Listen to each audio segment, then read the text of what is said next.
Rebonjour dans ma bibliothèque. On est toujours le 29 avril 2012 et j'étais en train de lire Célébration du génie colérique de Michel Onfray.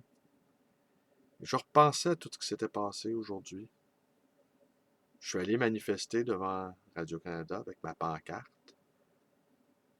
Les marais, reprends ton valet. Et j'ai croisé mon ami Anne. Je n'ose pas le nommer de peur, je ne veux pas mettre en péril sa discrétion. Et je le salue. Et hier soir aussi, j'étais couché dans mon lit et j'écoutais Languirand. Je l'écoutais lire. Ça fait 35 ans que j'écoute Languirand. Lire, c'est quand même pas rien. Alors, ce soir, je vais vous lire Célébration du génie colérique, consacré à Pierre Bourdieu. Aux ordres des pouvoirs qui l'appointent, la presse ment.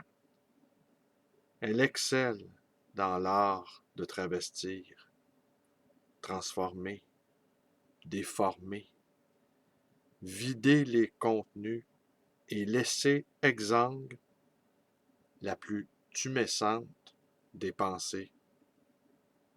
De sorte qu'en lieu et place d'éloges en tombereaux, on devrait plutôt parler de détestation manifeste.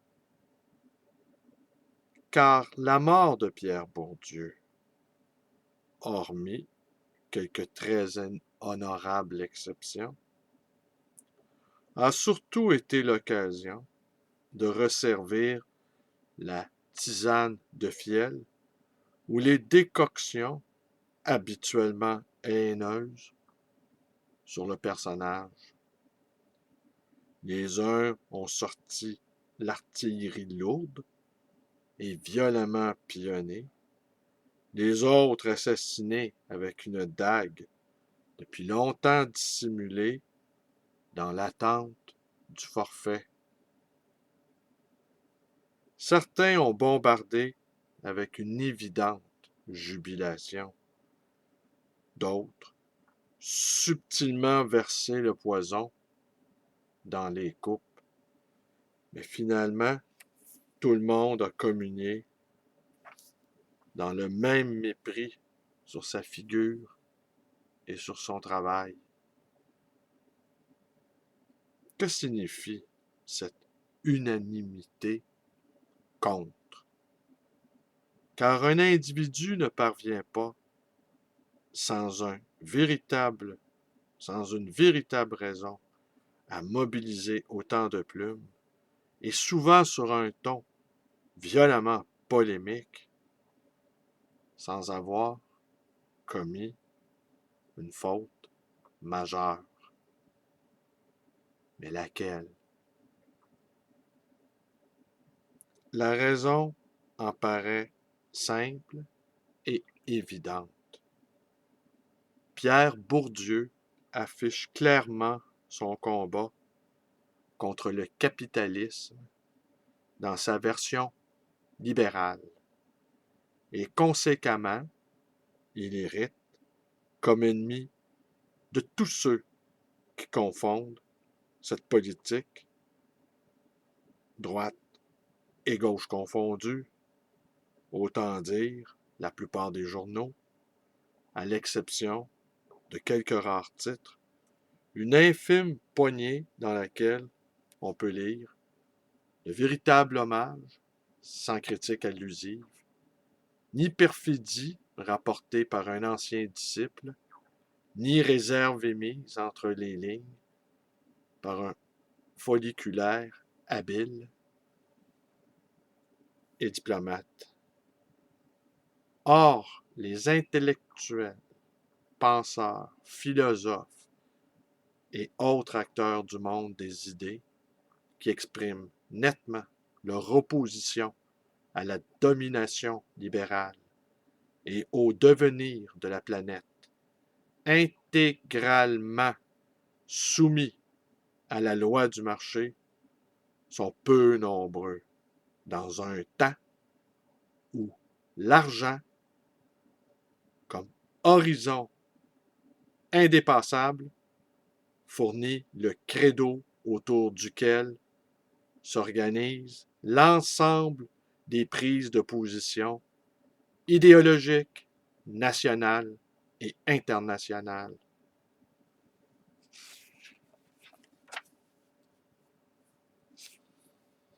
Que l'extrême droite se réjouisse de la mort d'un des rares penseurs à combattre pour empêcher qu'on fasse de la misère du monde dont se désintéressent les libéraux de droite et de gauche, un explosif potentiellement destructeur de la société, une force sombre, récupérable par les tenants de la droite révolutionnaire de toujours, voilà qui n'étonne pas. Il gêne tous les défenseurs de l'ordre libéral, tous les partisans de la formule la plus agressive du capitalisme. La loi du marché comme principe absolu de l'organisation des sociétés.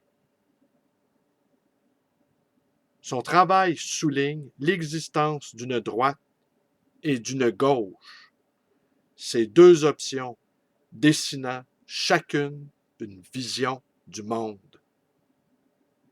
Mais il montre aussi que le libéralisme travaille droite et gauche, classique, au point de les fracturer toutes les deux.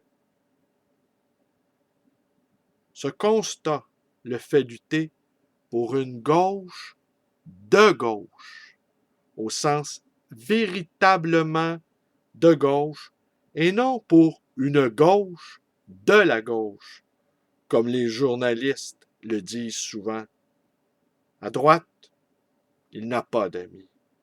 Il compte aussi des ennemis dans cette gauche, fascinée par la droite, habitée, hantée par les liquidateurs du socialisme historique récemment dilué dans le marché 1982.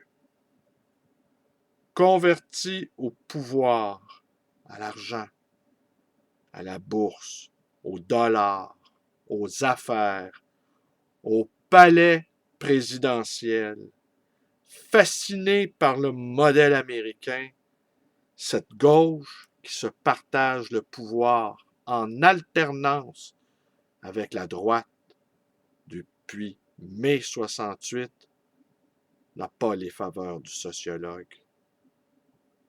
Pour cette raison, la gauche libérale ne lui pardonne pas de pointer ses contradictions, ses volte-face, ses renoncements, ses reniements. Elle lui fait payer sa mémoire d'homme de gauche quand elle s'évertue à effacer les traces d'un passé prétendument archaïque pour mieux faire accepter son ralliement aux valeurs des ennemis d'hier ou d'avant-hier. Elle le hait de se souvenir que des solutions de gauche existent. Donc, une culture, des propositions, des principes qui, après l'exercice catastrophique du pouvoir issu de 1981, s'étaient trouvés transformés en charpie, en confetti. Elle lui en veut de dire qu'un électeur, n'ayant jamais voté à droite, ne peut en promouvoir les idées lorsqu'elles sont défendues par un parjure de gauche. Alors voilà, c'était, j'avais envie d'en faire une deuxième ce soir, peut-être galvanisé par les quelques centaines de manifestants que j'ai vus aujourd'hui. Mais le combat promet d'être rude. Il va falloir aller partout. Ne pas lâcher. On en a pour des années.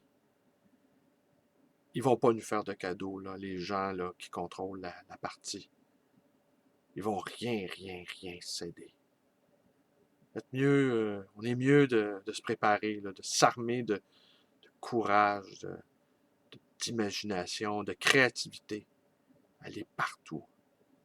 Ramasser tous les laissés pour compte de notre société. Et ils sont nombreux. Ne laissez tomber personne. Ramasser tout le monde derrière nous. Alors c'est tout. C'est tout pour ce soir. Vous connaissez mon baratin habituel. Merci.